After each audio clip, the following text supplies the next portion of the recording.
Ambassador Dilip Sinha, क्या ये मुमकिन है?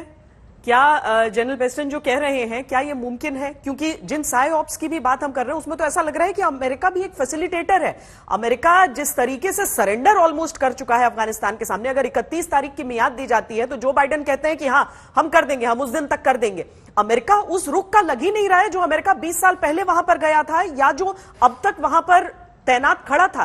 क्योंकि अफगानिस्तान के काबुल के उस एयरपोर्ट पर क्या परिस्थितियां हो जाएंगी, अभी तो मुट्ठी भर अमेरिकी सैनिकों की वजह से कम तालिबान उस गेट के बाहर दिखता है, उसके बाद क्या हालात होंगे वो तो समझ से भी परे है। क्या ये तस्वीरें भी निकल कर आएंगी, ये भी नहीं समझ में आता है।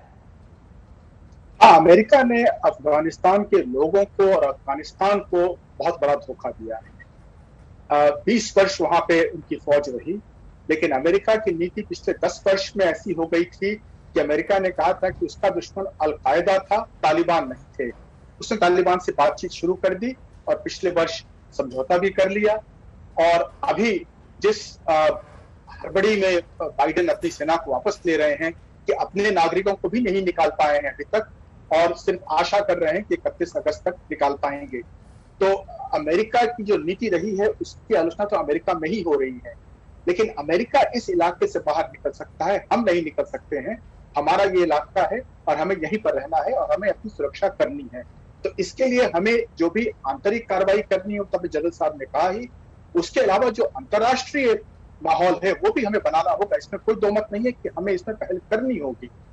और इसके लिए हमें जो अन्य देश हैं, और इस वक्त बहुत देश ऐसे हैं जो परेशान हैं तालिबान की नीतियों से। एक तो रूस है, जिससे अभी प्रधानमंत्री ने बातचीत की उनके नेता से। तुर्की भी एक और तो थोड़ा बहुत उसकी सहानुभूति है तालिबान के लिए, लेकिन उसके साथ साथ तुर्की ने बहुत सारे अफगान नेताओं को शरण दिया अपने देश में। और तुर्की भी बहुत सोच समझ के आगे बढ़ रहा है। उसके जो राजनयिक है वो इस वक्त एयरपोर्ट में है, न कि अपने दूतावास में। चीन भी थोड़ा बहुत सतर्क है, तो लेकिन चीन पाकिस्तान के साथ है, इसलिए हमें अलग रखना पड़ेगा। लेकिन उसके अलावा ईरान है, तजिकिस्तान है, उज्बेकिस्तान, तुर्कमेनिस्तान, ये सब पड़ोसी देश हैं अफगानिस्तान से, जो जिनको डर है कि तालिबान के आने से उनकी सुरक्षा पर आंच आएगी। तो हमें इन देशों के साथ बातचीत करनी होगी और हमें इन देशों के साथ खड़ा होना पड़ेगा और उन्हें प्रोत्साहित करना होगा कि हम उनके साथ हैं। हम भी एक बड़ा देश है और कम से कम अपने क्षेत्र में तो हम अपने आप को हमें एक सुपर पावर समझना चाहिए, न कि हमें किसी अन्य सुपर पावर के साथ अपने आप को जोड़कर उसके साथ कुछ लघु बन के चलना चाहिए।